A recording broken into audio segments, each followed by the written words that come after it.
Today, our goal is going to be to give you a little bit of a risk update for retirement plans, so your organizations can be prepared to address those risks. And we're going to share some industry trends that Shawn and I have been seeing, so you can continue to improve and involve retirement plan benefits for your employees.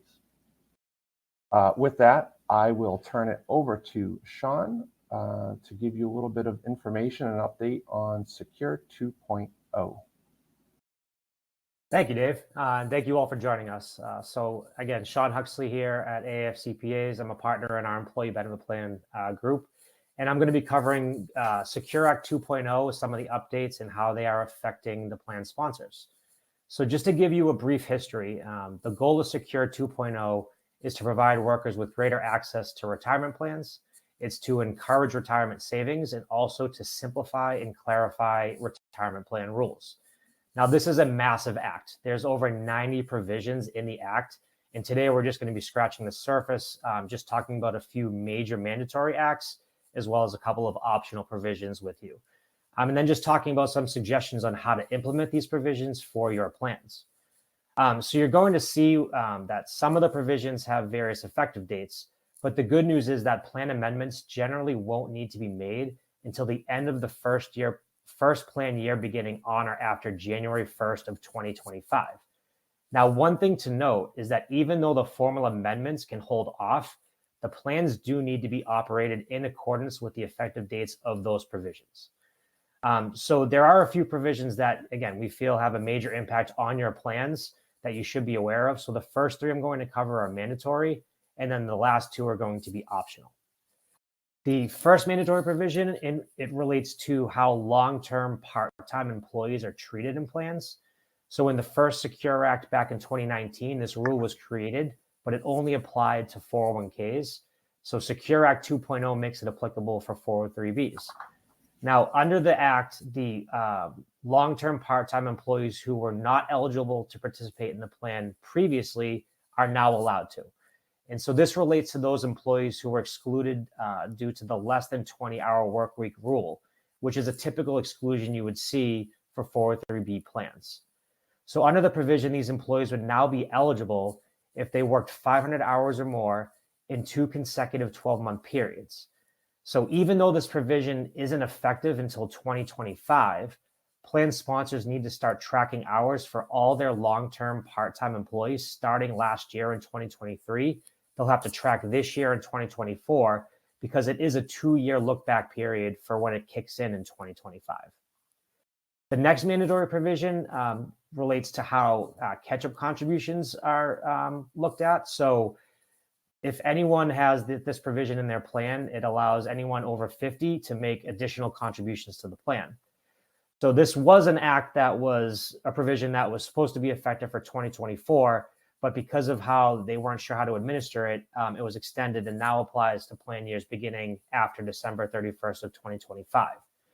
So if an employee had income greater than $145,000 in their previous year, if they were making catch-up contributions, those contributions would now need to be an after-tax Roth contribution.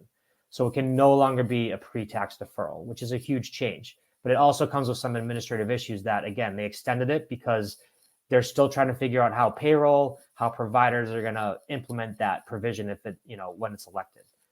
And then that $145,000 income number is going to be indexed in the future. Now it is at $145,000. The last mandatory provision I wanted to cover relates to your required minimum distributions and the ages that those kick in. So you may have noticed in the past few years, RMDs have been gradually increasing. So they're at 70 and a half. They bumped up to 72. So effective in 2023, last year, the RMD age increased from 72 to 73.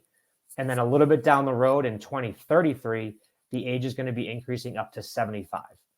So again, those are the 3 mandatory provisions I wanted to cover. Those are major ones that are going to have a significant impact on your plan and how you operate your plans, and making sure that you have the proper things in place to put those in place. The next 2 provisions I wanted to cover are optional, but from what we're seeing in practice, they're probably going to be some popular provisions that'll be adopted. So the first relates to the involuntary cash out rule for terminated employees. So most plans have an option in their plan to elect a mandatory cash out for participants who have account balances less than $5,000. Effective this year, this involuntary cash-in amount can now be increased to $7,000. And so this is a provision that we've always recommended as best practice that plan sponsors elect. And this is because it keeps control over your participant count in the plan.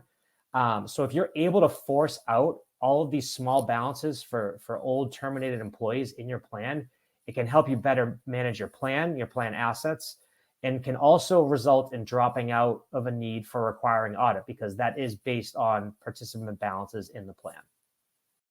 And Shawn, there is another benefit I think we've talked a little bit about with some of our clients, in that when you've got this involuntary cash out provision and you can increase it up to 7,000, you can also get participants their retirement distribution more timely when they leave your organization. So if you've got a decent amount of turnover and folks leave and they have a small balance in their retirement plan, you can get them that money so they can take it into an IRA or take it to their new employer's retirement plan. And that helps cut down on the number of lost or missing participants that you might have to deal with in the future. So for instance, if you have a lot of participants with small balances that are sitting in your plan currently and they haven't worked for you for 10 years, 20 years, getting that money to them, or them even being aware that that money exists in their plan, can be a challenge in trying to get that money to them, especially if there's a death or someone dies. They have a beneficiary that's trying to get that money. That's often treated as like a missed or lost participant, and can just become an administrative burden to the organization. Yeah, absolutely. It really does just help you administratively as a plan sponsor, reducing the amount of people you have to keep track of, especially those that have terminated. So again, as far as reducing what you need to do, right? So the second optional provision I wanted to cover relates to self-certification of hardship distributions. So if you were to adopt this provision, there would no longer be a responsibility for you, the plan sponsor, to approve the paperwork for an individual requesting a hardship withdrawal. So by self-certifying, it really puts all the responsibility on the plan participant to maintain those documents instead of the plan sponsor. So if the IRS or Department of Labor wanted to come in and scrutinize the hardship withdrawal request, it alleviates that responsibility from you, the plan sponsor. You would no longer have to, if someone was, going to get foreclosed on or had a medical bill or, an eviction, you used to have to get that information first, make sure it's legitimate, and then allow that hardship to happen. If you were to adopt that new optional provision for self-certification, it would remove that burden from the plan sponsor, which again, we want to reduce your administrative responsibilities as much as we can and lighten your load. So at the end of the day, what does this mean for you, the plan sponsor? The main ask we have is that you review all of the provisions, both optional and mandatory, that are in Secure Act 2.0, both internally yourselves and then also with your advisory team. So you're going to need to determine which optional provisions you're going to be adopting. And then you need to coordinate with your providers on how that's going to impact your day-to-day operations relating to your plan. So the main area that you need to review, in addition to your plan documents, is also your capabilities in your payroll system and your HRIS system. So how are you going to be tracking those long-term part-time employees? How are you going to be tracking participants who are making a catch-up contribution and made over $145,000 in the previous year? So there's a lot of new things you're going to need to track and keep top of mind. And so these conversations have to happen with your finance team, your payroll team, your HR team, but it also needs to happen, with your third-party administrator, your record keeper, and your payroll provider, to just make sure all your systems are talking to each other and you have all the systems in place to handle the provisions you decide to adopt. So that was everything I wanted to cover for Secure 2.0. I'm not sure if any questions have come in. Shawn, what we'll do now is we'll launch a poll. Okay. And while the poll is up and running, I did have a question for you, and that's, again, we talk with a lot of plans and a lot of questions come to us about Secure 2.0 provisions. Are there any other areas that you typically see a lot of questions about as far as other optional provisions that exist under 2.0? Yeah, so one of the hot optional provisions we're seeing out there is the matching on student loan payments. So, it's a provision that was put out there to allow plan sponsors to match on student loan payments. The problem is there really was no guidance as to how to administrate that. So is that something where they're going to look at it monthly and match monthly? Is it annual? What type of support is needed from the plan sponsor to verify that, you know, one of their employees made a student loan payment, and how are they going to match that? So it's a different, you know, provision. It's something cool that they're trying to put in place to, you know, get some sort of contributions for these participants that may not be contributing because they're making student loans, but there really has not been a lot of guidance. So more to come on that, on how that specific provision is going to be administered if it is adopted. Yeah, and so I've seen the same, again, talking with some of the service providers. It sounds like, you know, they're trying to make more of these benefits available through their plan design options, but it's still in its infancy. So I would say, you know, certainly reach out to your service providers as you're considering any of these provisions, and they can help you with the execution on getting them put in place. All right, we see the poll results here. Certainly, if anyone needs any assistance or has any questions as it relates to Secure 2.0, please feel free to reach out to Shawn and I. We're happy to help share any information we can with you. And I'll also remind everyone that we will be available for a Q&A later this afternoon if anyone wants to join us in our breakout room. All right, so with that, there's a couple of other additional areas I want to give everybody an update on, specifically from the Department of Labor. They continue to issue alerts on cybersecurity and the fact that retirement plans, reminding everyone retirement plans are not immune to cybersecurity risks. And so obviously they're an attractive target to cyber hackers. There's a lot of personal information that's kept in retirement plans. There's a lot of assets that are available in retirement plans. They are not immune to things like identity theft, beneficiary theft, stealing personal information. And so there is a lot of risk when it comes to how you're protecting your information, your employees' information in your retirement plan. And I want to make sure you all know the Department of Labor has continued to remind plan sponsors that they are fiduciaries of the plan and they have an obligation to ensure that they mitigate the risks associated with cybersecurity. Now, that being said, as an organization, as a plan sponsor, you're also faced with a challenge because you want to make your retirement plan assets and the ability to save. You want that access to be available for your employees. So you want to give them online access. You want them to be able to go online and make investment options and have that information there. It just helps facilitate their usage of the retirement plan tools and benefits that are available through their record keeper. But you also want to help keep that information secure. So the Department of Labor has given some guidance. It's available online. I'm happy to share the link in our breakout room if need be. But they provided some guidance that speaks specifically to cyber security and the access to that information. And so they have three key areas that they've really honed in on.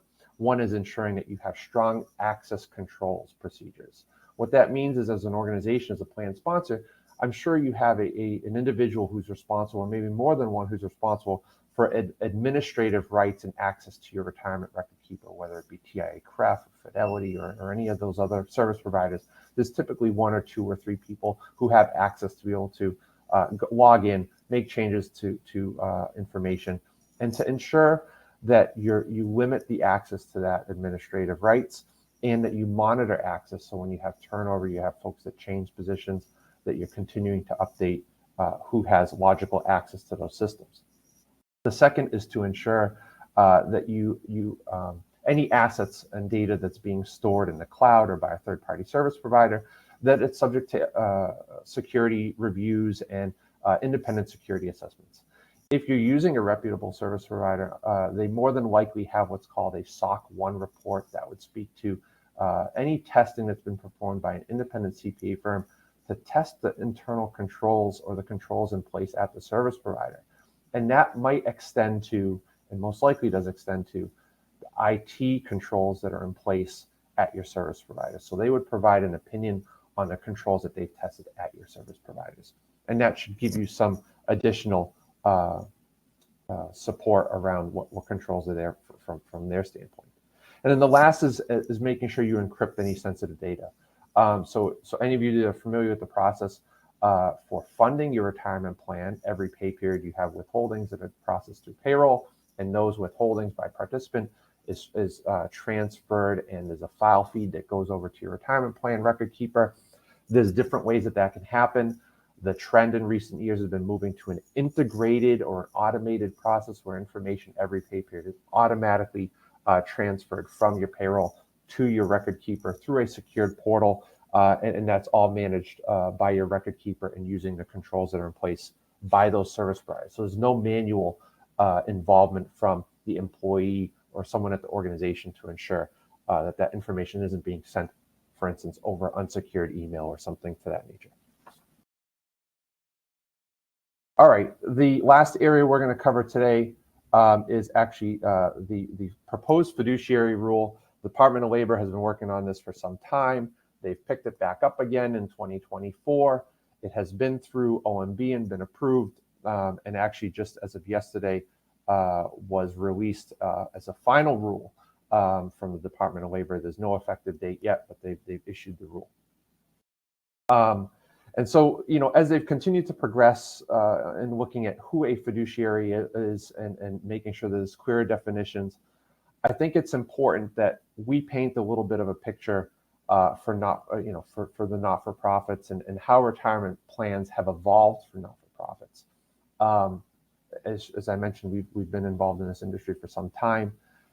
As of 2023, I think it's important to note that not-for-profits have retirement savings for employees that's under sort of their responsibility and review as a fiduciary. It's over $1.3 trillion that are invested in 403B plans. And so there's just a massive amount of money that's there. And I think the participation in 403Bs has certainly reached record levels. Nearly a third of 403Bs now have automatic enrollment. Employers are offering more matching contributions, and you're doing a lot to help educate employees the benefits of saving for retirement. And so with that, employees need more support. They need to understand that there's two critical steps to saving for retirement. Besides making contributions to the plan, you also have to be prepared for how to invest. What's the investment options you have available, and being educated in what those options are. And so with that, the Department of Labor's new fiduciary rule has really tried to expand the definition of a fiduciary. Looking at the history, little has changed in over almost 50 years as the definition of a fiduciary from the Department of Labor standpoint. And they're really trying to update it from when you think back 50 years ago, it was defined benefit pension plans. Now we have more self-defined contribution plans, 401k and 403b. And so participants are getting a lot of advice from either your service providers or an independent financial advisor, and the Department of Labor wanted to ensure it is clear who is considered a fiduciary, expand that definition, and make sure that they're strengthening the guardrails around who can help to provide, who's considered a fiduciary and who has responsibility in providing prudent investment advice to the participants.